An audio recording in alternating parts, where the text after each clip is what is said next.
I'm gonna break the internet and slay the millennial lingo.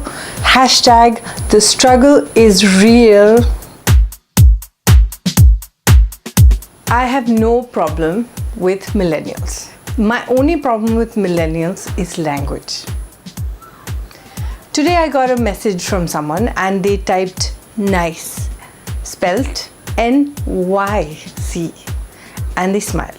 Now, my question to all you millennials there is, why can't you spell N-I-C-E? Why is D-A-T dat and not T-H-A-T? Millennials have ruined English. They've ruined our language, and I do not understand, and I'm very confused about what is going on. So I'm going to break it down for us old-fashioned Gen X people. There are some words that I really like that the millennials have come up with.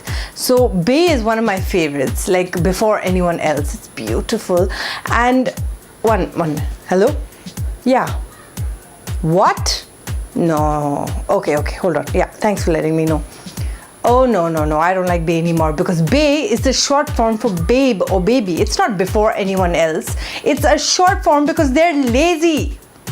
And just when you thought yes couldn't be shortened, the millennials decided to lengthen yes. So if you want to say yes and you want to speak millennial, you have to say yes. Whatever. One of the main things you need to learn if you want to be millennial and if you want to talk that talk and walk that walk is the word cool is no longer cool. If you want to be cool, then you have to say on the fleek. I still can't wrap my head around it, but yes. If you want to say, oh, man, you're so on the fleek, it just sounds wrong when it comes out of my mouth.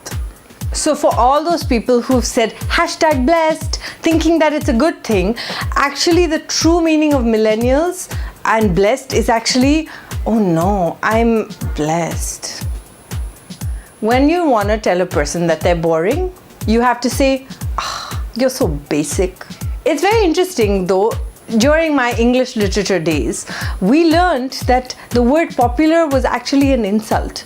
And during the Shakespearean times, if you said, oh, your work is so popular, it would be like, how dare you say my work is popular?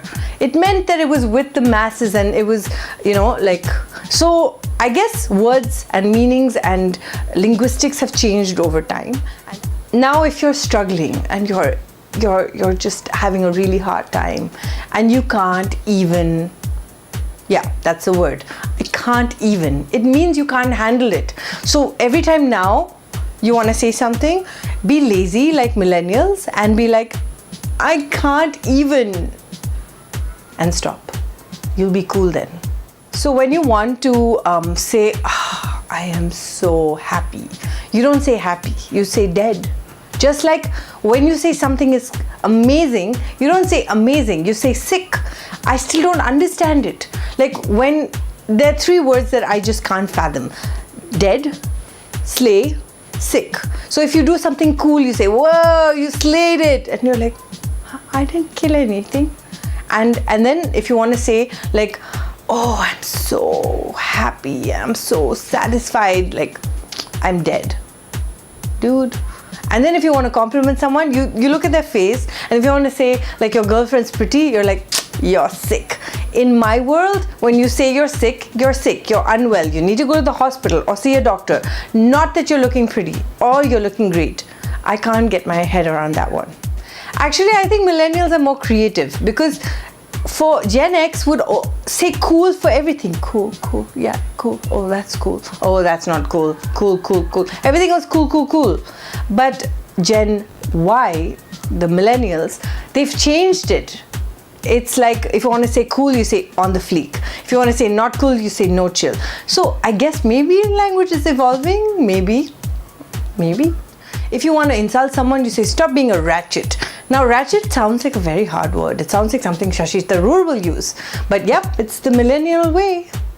So if a person is too excited and over excited about things, they are too thirsty.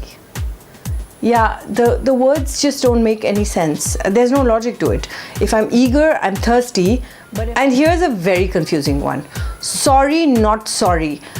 it's like it's sarcasm. It's exactly what I'm doing, but I'm sorry, but not sorry. I don't get it. I really don't get it. But anyways, the logic of this is that you're sorry, but you're not sorry, and you're just adding more words. You should be like us. We just changed the tone. It's all about your tone, right? You can say, I'm really sorry, or I'm really sorry. See, it's the tone. Be like your seniors, Gen X. So throwing shade should be a good thing, right? Trees and shade, and you feel good. But for millennials, if you throw shade on somebody, you like show attitude. So, she was throwing shade. I'm not able to understand this language. Gen X invented, oh my gosh. And Gen X invented whatever. And Gen X invented talk to the hand. I think we were just a very angry generation that just wanted to push everyone away. At least millennials bring people together, and they're so community, and like let's get together and live in harmony. But my favorite part of the millennials are their abbreviations. Now, I don't know abbreviations. Even now, if someone says FOMO, I'll be like, FOMO. And honestly, in full disclosure, I have to Google most abbreviations. So FOMO is fear of missing out. Woo, I got it. But now there's a JOMO, which is joy of missing out. So you can fear missing out, and then you can be like, thank God I didn't want to attend that. Maybe a Gen X person invented that, but JOMO is something now. Then there's a FTW, which is for the win. I don't know how I'd get that. I would think Friday, the Wednesday. I'm from a generation where the only abbreviation I remember which was popular was TGIF. Thank goodness it's Friday, right? That's it. But now there's FOMO and JOMO and IKR. Now, you won't be able to guess what IKR is. IKR is, I know, right? INL is in real life.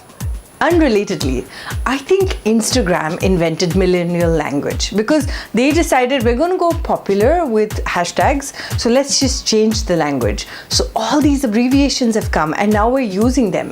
FOMO, BAY, TMT, CMT, QMT, and then you get messages like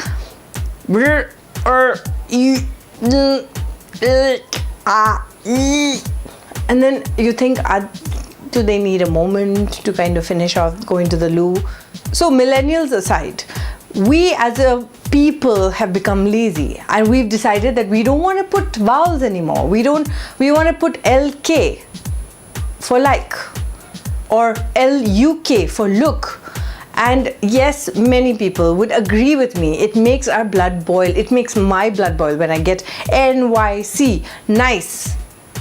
No, NICE is nice.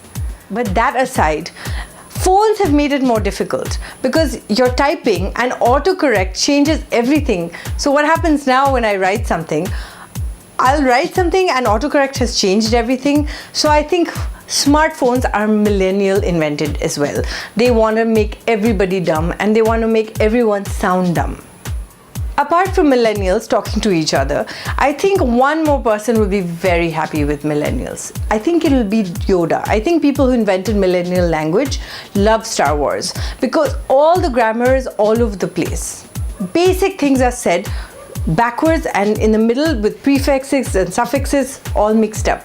And as much as I love Yoda, well, I love Yoda. So it's okay, millennials, you're forgiven.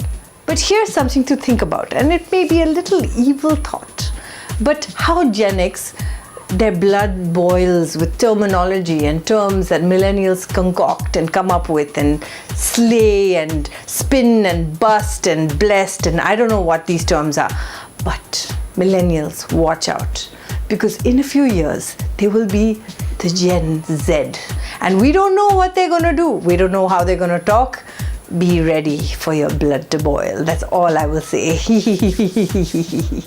I know I'm being such a ratchet and I'm breaking the internet. So I'm going to end with a very famous millennial text that I got. Okay, I'm kidding. That was just nonsense.